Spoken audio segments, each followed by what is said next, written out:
India platform in art stage.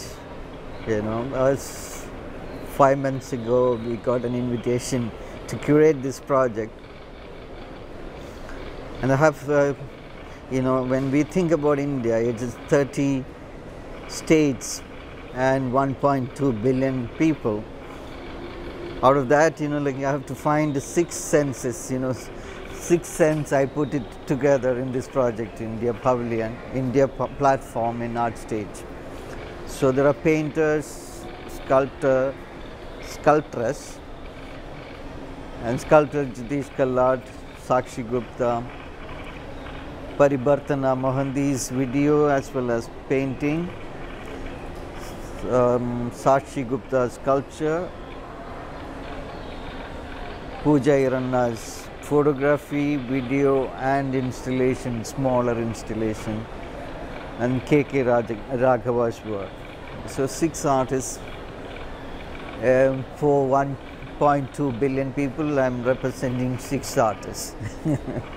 And when we think about India, and when we thinking about curating a project for an art fair, and these works are for sale.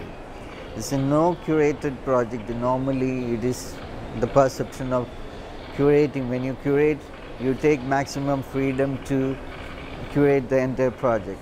Here it was, we have to represent an artist, has to represent the gallery, and the gallery has to bring the artwork to art stage, which is an interesting model.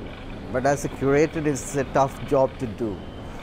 But I could, fortunately, I could convince, I could talk to artists and said they, like for example, Jitish or Sakshi, it was for me to tell them and bringing them, like Krinzinger from Vienna is showing her work here, and Arndt from Singapore is showing Jitish's work.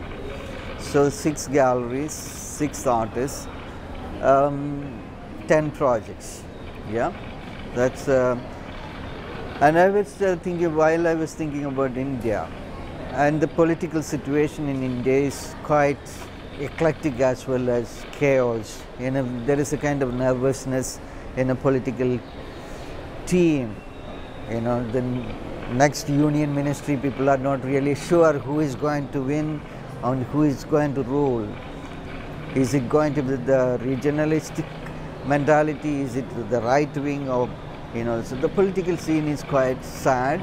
In a way, even economically the country is doing well, but I think in political scene could make that nervousness. I wanted to bring together all that. And also when you will look at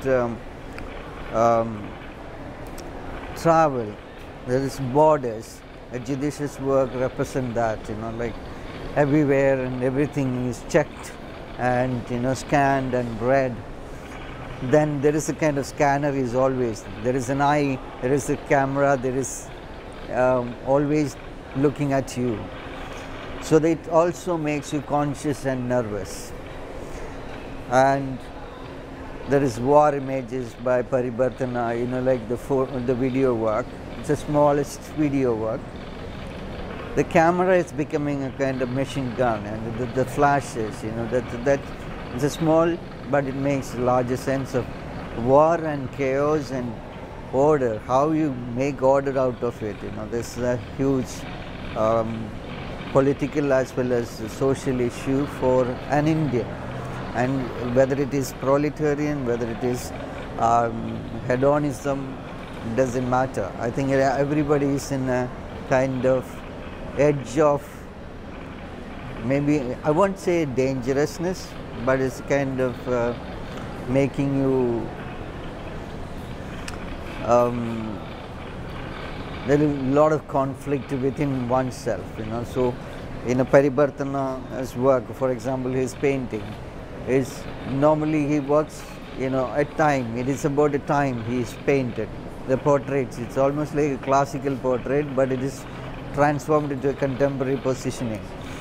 So time machine is always run in circular mode. Here it is made into a square mode into 4 paintings, especially made for this project. And Pooja Iranna's photographs, you know, pregnant, hugely pregnant, with with the imageries and maximum imageries of buildings and, you know, real estate encroachment in places. And they talk about green, and it's turned out to be fake green. Almost everybody talks about green land, green architecture, green positioning, green life, etc.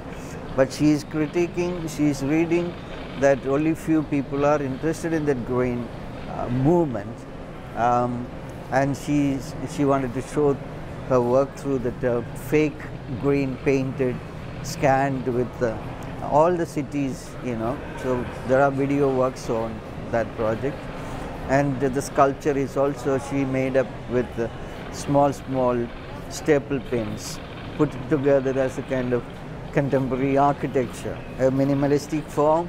Again, it is constructing through the chaos of through the shadow and architectural positioning.